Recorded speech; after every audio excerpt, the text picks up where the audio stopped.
mais uma vez aqui para a nossa conversa mensal, abrindo o ano com um tema muito interessante para que possamos fazer reflexões. Não vou falar o tema agora, primeiro vamos fazer o nosso velho centramento, que é uma forma da gente preparar a mente, preparar o corpo, preparar toda a nossa capacidade de compreender. E compreender não só ouvindo, não só elaborando, mas compreender com o corpo todo, entrar no processo da escutatória com o corpo todo, através de uma postura confortável, de uma postura consciente, de uma postura que promove essa integração entre nossas partes. Então, convido vocês a fecharem os olhos e convido vocês a esse momento de pausa, observando a beleza, a maravilha que é a respiração, a capacidade de trazer o oxigênio, o ar entrando pelas narinas, preenchendo os pulmões, oxigenando todo o corpo. Isso é maravilhoso, isso é um dom, uma bênção. Vá sentindo o fluxo da sua respiração, aquietando um pouco mais o seu sistema nervoso, acalmando um pouco mais. Vá percebendo quando você fecha os olhos e traz a percepção para dentro e começa a fazer esse rastreamento das sensações no seu corpo. Se pergunte em silêncio: o que é que você percebe? O que é que eu percebo? Quando a minha atenção sai do mundo externo e vem para o interno, quando eu trago a atenção para dentro, o que é que eu percebo? É algum desconforto? É conforto? Que sensação que me ocorre? E se eu consigo nomear, se eu consigo colocar uma legenda no que eu estou sentindo, se tem um nome adequado para o que eu estou sentindo, se tem um nome que possa identificar o que eu estou sentindo. Então vá rastreando no seu corpo essas sensações e na medida em que você também experimenta soltar um pouco mais o peso do corpo, sentir a base, sentir as suas pernas, os seus glúteos em contato com o assento, a força desse assentamento, a verticalidade do seu tronco, seus braços relaxados na lateral do seu corpo. E vá sentindo e vá percebendo.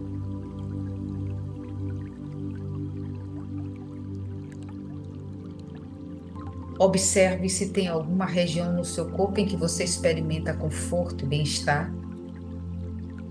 Pode ser na região torácica, pode ser no apoio das costas, na cadeira, a extensão das pernas, seus pés tocando o chão, te trazendo firmeza e segurança. Apenas observa.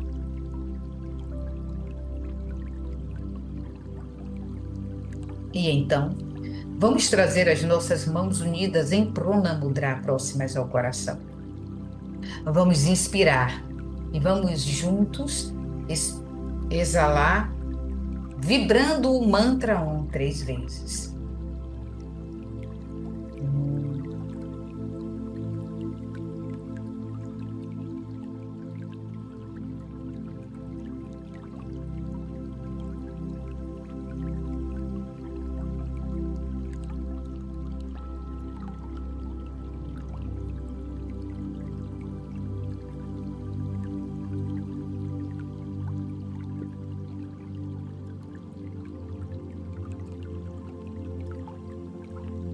Tenhamos paz nos nossos corações e mentes.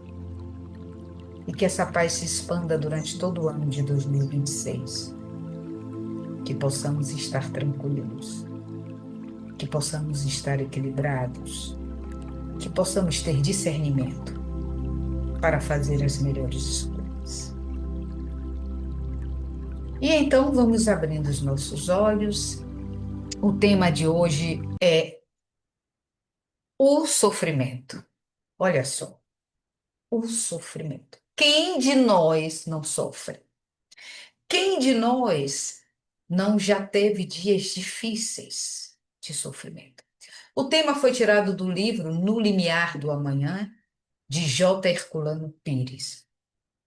E J. Herculano traz uma ideia, traz uma visão do sofrimento, em que ele começa o texto dizendo que não acredita e não concorda, e eu estou junto com ele, de que o sofrimento seja a única forma de crescimento, no sentido de que seja a responsabilidade de Deus, que a gente sofre para crescer, para evoluir, que a gente sofre porque é quase uma determinação do cosmos, que é uma determinação do Deus, e que Deus está lá em cima dizendo, olha, tem que sofrer, porque se não sofrer, não vai, não vai evoluir. Na verdade, ele traz de uma outra forma, ele faz essa inversão, em que sofrimento, as dificuldades que vamos enfrentando, as dores em que acessamos, são formas de se evoluir.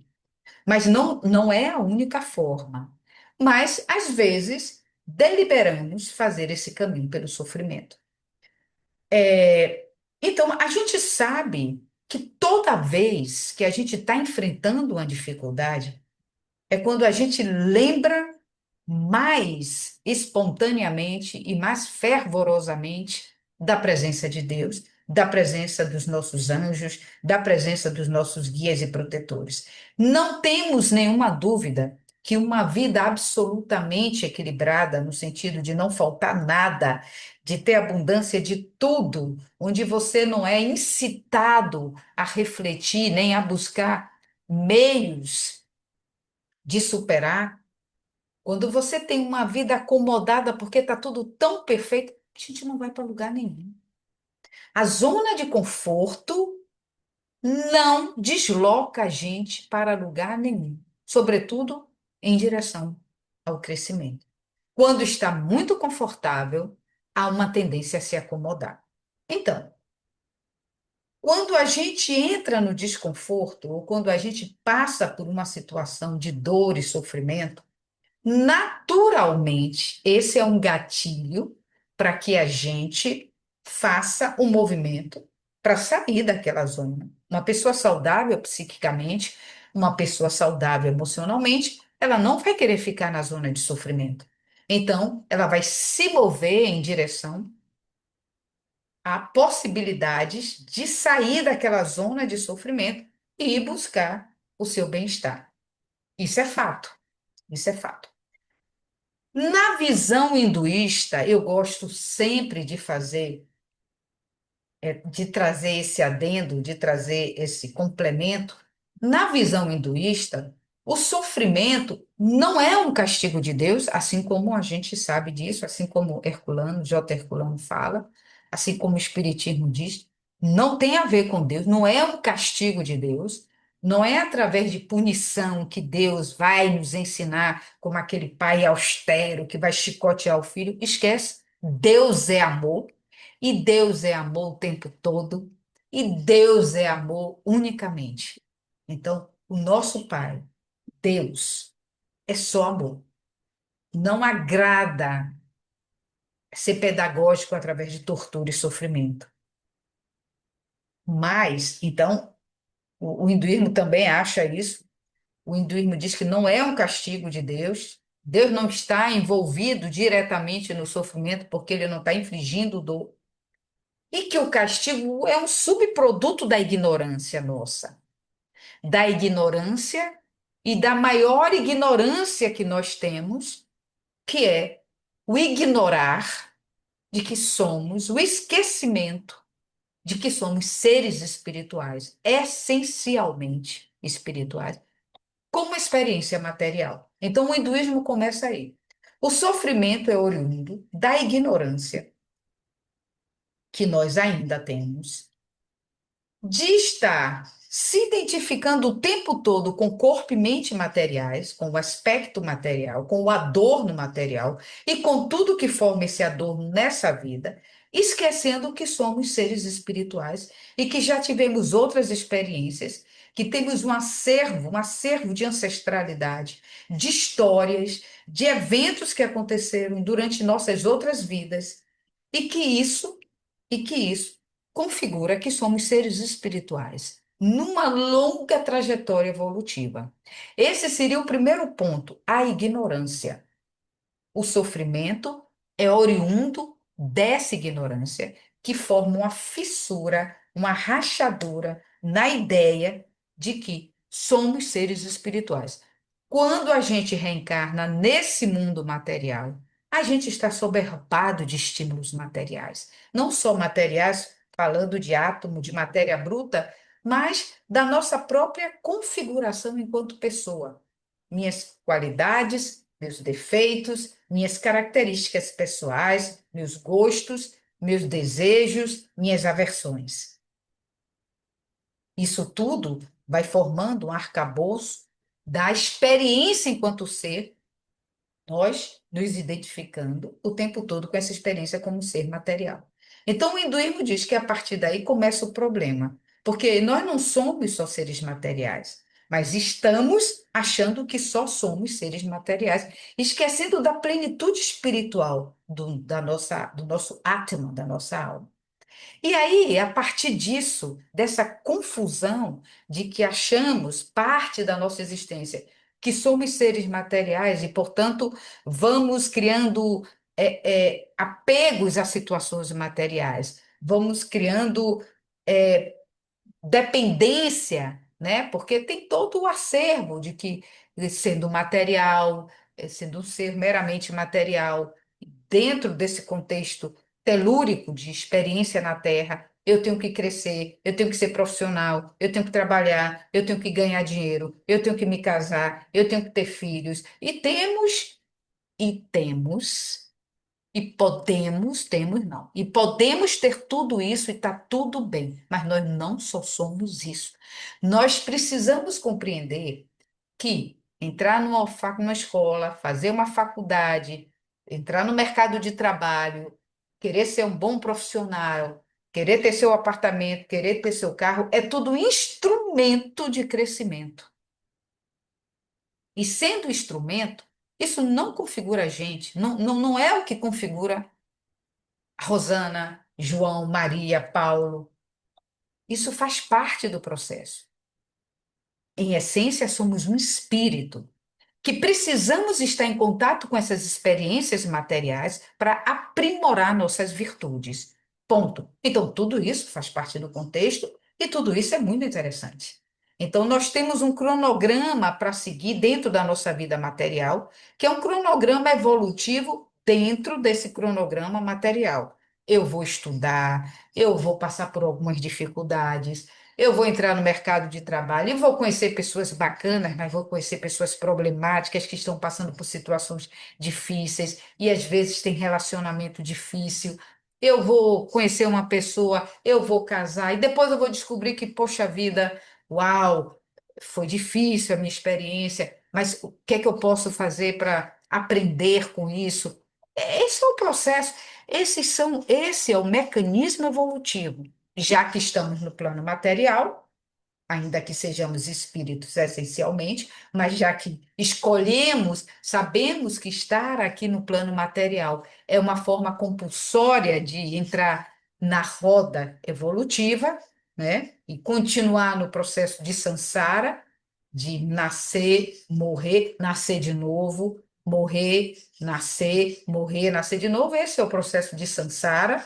E através dessa roda de renascimentos, eu vou cada vez fazendo contato com experiências no plano material, que vão me habilitando a entender esse funcionamento.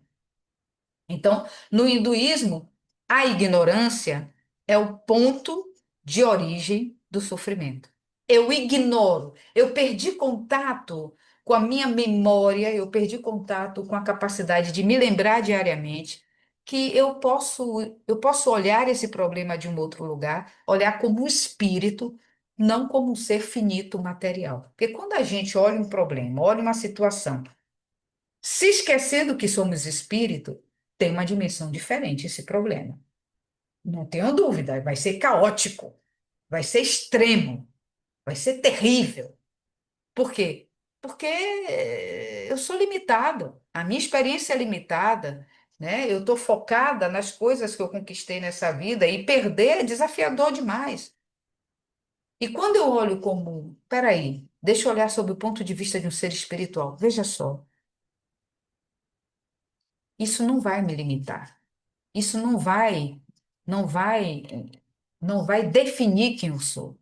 Isso não vai encerrar a minha experiência aqui. Eu sou um ser imortal. Então eu posso olhar esse problema de um outro lugar, de um lugar onde eu posso recrutar meus amigos espirituais e confiar que eu vou receber ajuda, de um lugar onde eu posso esfriar minha cabeça e tomar uma decisão com tranquilidade e entender qual é o aprendizado a que estou sendo convocada a prestar atenção. Qual é o aprendizado por trás do caos? Qual é o aprendizado por trás daquela dor? Qual é o aprendizado por trás daquela situação desagradável que não realmente não me agradou, não era o que eu queria? E por que que eu queria que fosse diferente, né? Então, quando a gente enfrenta uma situação do ponto de vista material unicamente, ela é muito mais drástica, porque ela é limitada às coisas que desejamos, ao que desejamos e ao que temos aversão, ao que criamos apego e ao que criamos aversão. Quando a gente está restrita à consciência de que somos material, nós vamos viver uma vida dividida e assim oscilando, pendulando entre o que agrada e o que causa aversão. O que agrada é o que vai agradar meu ego, é o que vai dizer, ah, isso é bom, estou feliz porque aconteceu como eu queria. Ou vai desagradar, me causando aversão, porque não era isso que eu queria. Essa é a visão material, termina sendo muito simplista e muito caótica. Quando você está diante da mesma situação, pelo ponto de vista espiritual, é o que isso tem a ver comigo? Essa é uma pergunta. Que tipo de aprendizado pode estar por trás desse momento difícil? Vamos tirar proveito e vamos compreender o processo. Isso já é uma visão que se expande e você já sai daquele canto escuro, daquela esquina escura e já começa a amplificar a sua capacidade de perceber. Então, para o hinduísmo, a ignorância é a fonte de todo sofrimento. E aí, ela diz que quando a gente se afasta da ideia de ser espírito imortal, isso causa uma distorção de percepção. E essa distorção de percepção de que só somos seres materiais vem carregada de medo e apego. Porque se eu sou material, eu sou finito. Se eu sou finito, eu morro de medo de perder o que eu conquistei. Porque essas coisas estão relacionadas a somente essa existência, a essa vida. E apego, eu não posso perder. Eu não posso perder. Porque a minha vida se resume aos ganhos da materialidade, do que é palpável. Então começa aí. E aí ele vai dizendo que a primeira causa é a ignorância, que é a raiz dessa distração nossa em se esquecer que somos espíritos e que aí focamos em tudo material. A vida da gente vai ficando restrita ao trabalho, à casa, pagamento de contas e algumas parcas relações. Se são boas, ótimo, se não são, enfim. O segundo motivo que eles falam do sofrimento, o hinduísmo traz como sofrimento, é o karma, que também está relacionado ao primeiro, que é a ignorância. Porque karma é ação, é o resultado das ações que cometemos, tanto no passado recente, nessa encarnação, 10 anos atrás, um ano atrás, ontem, mais jovens, quanto num passado mais distante, em outra encarnação. Então, o karma é a lei de causa e efeito, inexorável. O que eu faço, toda ação minha, gera uma reação. Se no momento da minha ação eu estiver com discernimento, se eu tiver com clareza mental, se eu não tiver com violência, se eu conseguir parar, respirar, Se eu tiver uma visão amplificada daquele momento, sobretudo de que eu não posso olhar aquela situação só como um ser material, um ser psíquico, mas como um ser transcendente espiritual. Se eu consigo ter uma ação que é uma ação benigna, equilibrada e justa, isso vai me trazer também resultados bons, não tenho dúvida. Se porventura eu estou confusa, eu estou com raiva, eu estou com violência e eu tenho alguma reação equivocada e faço uma ação negativa, esse será um karma negativo. Então, isso em algum momento, a conta vai chegar. Por quê? Porque a lei de causa e efeito é uma lei de aprendizado. A pedra, a bola que eu lancei na parede, com a mesma violência em que foi lançada, ela volta. Volta na minha direção.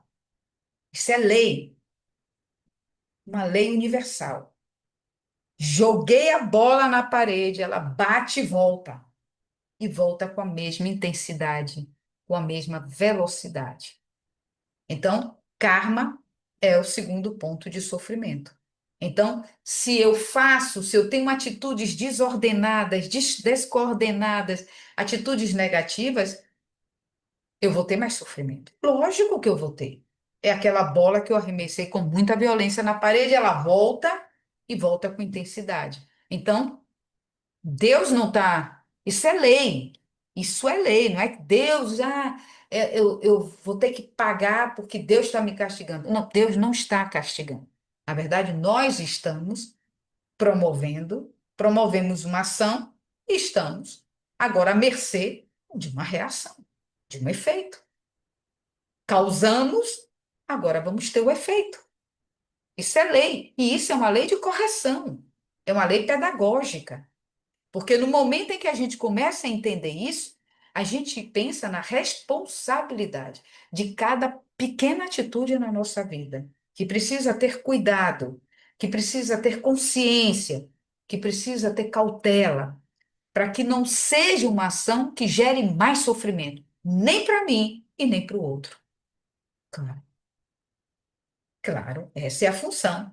Quanto menos ação violenta, quanto menos sofrimento eu vou infligir ao outro, menos sofrimento para mim também. Mais liberação de sofrimento. A terceira seria apego e desejo. Porque quando a gente está lá em cima, no primeiro item, ignorância, quando a gente está identificado só com a nossa vida carnal, com essa vida pontual, essa encarnação, como ser material, que tem que conquistar coisas e que tem que passar por cima de qualquer coisa porque tem um desejo para realizar, a gente mergulha no oceano de apego e desejo, porque a gente vai vivendo uma vida atrás de prazeres, e prazeres momentâneos, porque não tem nenhum prazer duradouro na nossa experiência material. Não tem. Tudo que mais a gente gosta e que traz um prazer, uma explosão de prazer, é momentâneo. Se você come aquele prato delicioso que você adora aquela comidinha, não importa qual seja, pode ser vegana, pode ser carne, pode ser frango, pode ser peixe, vegetal, não importa. É aquele prato que você saliva, que você diz, estou com fome, e se eu pudesse, eu comeria essa comidinha. E trim, vai, pede a comidinha chega, a gente saliva, a gente. A primeira garfada, que delícia! Aí vai comendo, vai comendo, vai matando a fome, vai saciando o desejo. Acabou o prato, acabou. Acabou. Acabou o desejo, acabou o prazer. Às vezes não acaba o desejo, quando é algo compulsivo, mas acaba o prazer. Ah, acabou a comida.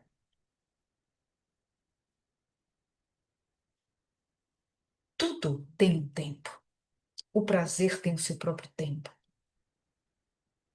Então, quanto mais a gente está presa à ideia de materialidade, mais a gente cria desejos por prazeres e quer que as coisas estejam dentro do que a gente considera que é bom. E aí a gente cria o quê? Além de apego e desejo. A gente cria desejo também pelo controle. A gente quer ter controle para que a gente se assegure que aquilo que a gente desejou e conseguiu e que trouxe prazer continue gerando essa sensação na gente, a gente cria apego por certas coisas, por certas pessoas, por certas situações. E quando tem apego, já se escravizou. Quando a gente não pode escolher entre ter ou não ter, comprar ou não comprar, comer ou não comer, fazer ou não fazer, quando a gente perde a capacidade da escolha, a gente se torna prisioneiro de nós mesmos e da nossa ignorância. Voltamos para o primeiro item, a ignorância. Veja que a ignorância é a raiz de todo sofrimento. E aí, o apego e o desejo é esse sofrimento. Porque eu quero prazer, eu quero que as coisas sejam como eu quero tudo de bom, eu quero que tudo dê certo. Ora, todos nós queremos que tudo dê certo, mas o que é dar certo mesmo? Quando a nossa visão deixa de ser apertadinha e quando a nossa visão deixa de ser restrita só àquelas coisas que a gente acha que nos fazem bem, que a gente acha, porque às vezes não fazem. Então, a gente começa a viver um mundo de sofrimento. E o quinto que o hinduísmo traz é o samsara, que é essa roda de renascimento. E a gente fica nessa roda até entender que precisamos nos deslocar, né? Desse condicionamento de que vou nascer, aí eu venho numa família, e a família tem complicações, porque toda família tem, porque é feita de ser humano, nós somos humanos e somos espíritos, mas nós estamos em processo de crescimento, então as relações são desafiadoras, sim, natural que sejam, a gente precisa de atrito, assim como o ourives dá o polimento no metal bruto para transformar em joia rara, na pedra bruta para transformar numa linda joia. O que faz isso é o atrito, o que faz isso é o polimento. Então, esse atrito são as coisas que vão acontecer e vão muitas vezes nos causar estranheza e desgosto, mas vão causar desgosto porque a gente não está aberto para as coisas que vêm fora da expectativa que criamos. A gente quer que seja do nosso jeito. Ora, se é para ter um filho, eu quero engravidar. Eu quero engravidar, eu quero ter um filho. Mas eu quero que esse filho seja perfeitinho. Perfeitinho em todos os sentidos. Eu quero que ele seja um menino bom, uma menina boa, educado, eu quero que ele estude, eu quero que ele faça uma boa faculdade, eu quero que ele se dê bem na vida, eu quero que todo mundo goste dele, que ele seja um anjinho, seja muito. Gente, esse nível de perfeição é algo que causa um cansaço, causa uma expectativa em todos de ser. É um espírito que tem o seu próprio DNA, que tem o seu acervo de experiência. Não vai ser exatamente como você quer, né? Muitas vezes não vai ser mesmo. Vai ser como precisa ser, porque nós temos a responsabilidade, como pai e mãe, de orientar esse espírito, mas nós não detemos o poder nem posse sobre ele. Então começa o sofrimento. Porque quer ter o filho, mas quer que seja do jeito que quer, do jeito que quer que seja. Não é do jeito que o menino vai ser feliz, mas é do jeito em que nós achamos que vamos ser felizes vendo ele ser daquele jeito.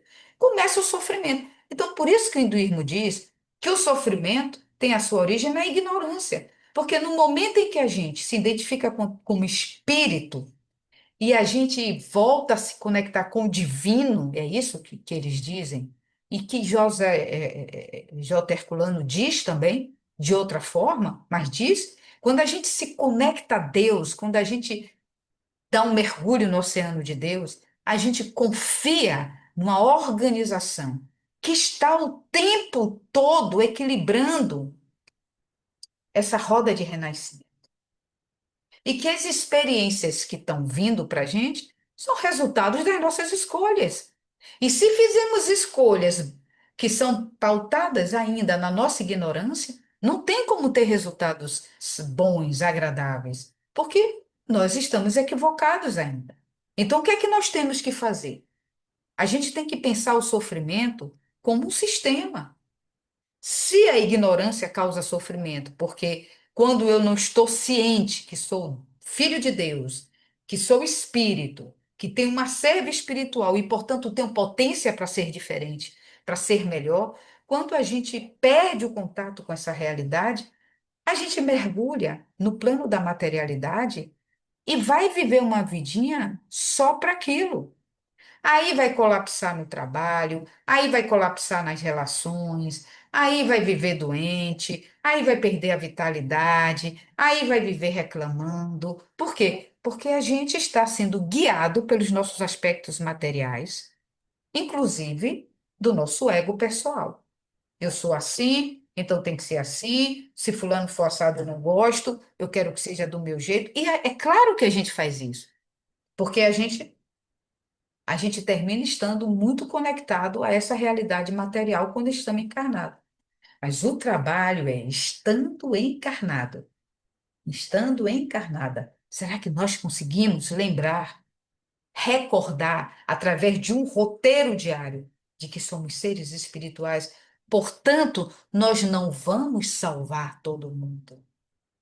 Não temos como resolver o problema de todos, mas nós temos como, estando equilibrados, estando lembrados da natureza espiritual que somos, estando consciente da espiritualidade que não nos abandona nunca, fazendo nossas conexões diárias em oração, em meditação, fazendo o nosso autocuidado, cuidando da nossa verdadeira natureza espiritual, compreendendo os nossos processos pessoais e nos tornando mais gentis, mais amorosos conosco e com o próximo.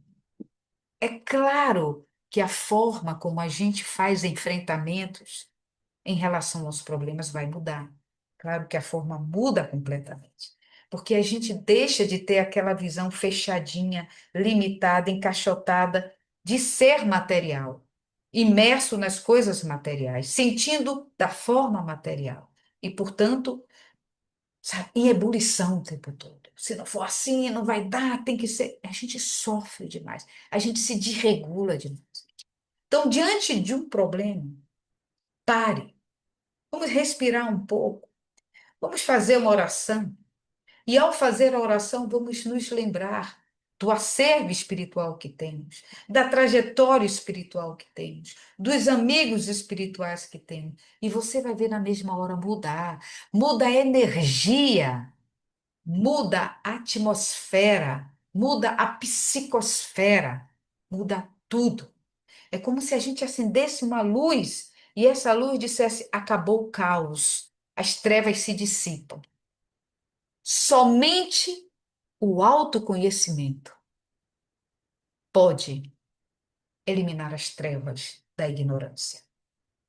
Somente o autoconhecimento acende uma luz, iluminando a nossa estrada. Se a gente não se conhece, se a gente perde o contato com o divino, com a vida espiritual em nós, a gente vai estar sendo teleguiada diariamente pela condição material e os transtornos relacionados a essa condição material. Há uma mente perturbada, uma mente agitada, há um corpo adoecido. Isso vai gerar doença, isso vai gerar sofrimento. Então, quanto mais a gente vai se alinhando, compreendendo o nosso processo, estudando, o autoestudo, o estudo sobre você mesma, sobre eu estudar sobre entender meus processos, E quanto mais eu me aproximo do divino, eu estudo as leis cósmicas, eu entendo sobre Deus, eu entendo sobre a vida, sobre o amor, sobre o afeto, mais eu vou diluindo o meu ego. E quanto mais eu me esvazio de mim mesmo, mais eu recepciono Deus, mais eu encontro essa comunhão cósmica em mim. E mais, eu diminuo o sofrimento, porque eu vou clareando a minha percepção, eu vou iluminando o meu processo interior. Então é isso. A história é que precisamos fazer o caminho do autoconhecimento, do autoestudo, para que a gente pare de dizer, ah, é um sofrimento, aí foi fulano que jogou uma praga, foi a inveja de cicrano. Claro que a gente está no mundo de energia. E claro que essas coisas podem acontecer, não estou dizendo que não tem sofrimento oriundo, tem um sofrimento que a gente auto se inflige, tem um sofrimento que é pelo outro, né? Tem sofrimento por acidente. Não tem como a gente, não tem como a gente detalhar hoje na visão hinduísta o sofrimento, porque é um assunto muito amplo.